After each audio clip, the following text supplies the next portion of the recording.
आज कोल्हापुरातील 16,000 रिक्षा चालक संपावर जाणार। पासिंग दंडाविरोधात संपाचं हत्यार। पुण्याच्या तळेगाव दाभाडेमध्ये हवेत गोळीबार करणाऱ्या टोळीला अटक। तळेगाव परिसरातून पोलिसांनी काढली धिंड।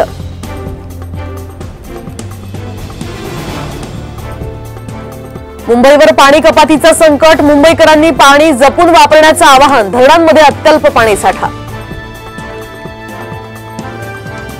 नाशिक शहराला पाणी पुरवठा करणाऱ्या गंगापूर धरणात कमी पाणी साठा।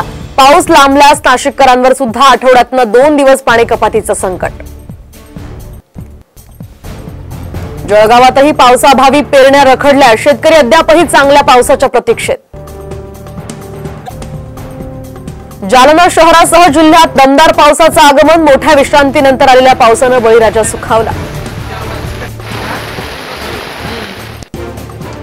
वाशिमच्या काकडदाती खरोळा या परिसरामध्ये मुसळधार पाऊस। नुकतेच पेरलेले बियाणे पावसात गेले वाहून।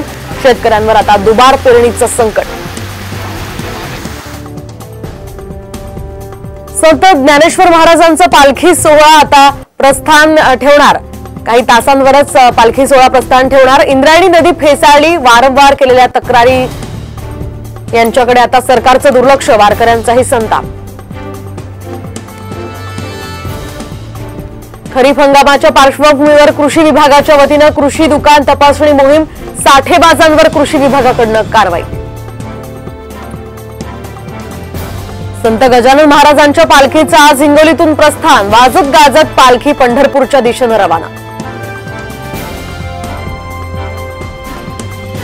भारतानं वर्ल्ड रेकॉर्डसह सेमीफायनलमध्ये 80त मारली धडक, तर ऑस्ट्रेलिया विरुद्ध रोहित कुलदीप ठरले मॅच विनर।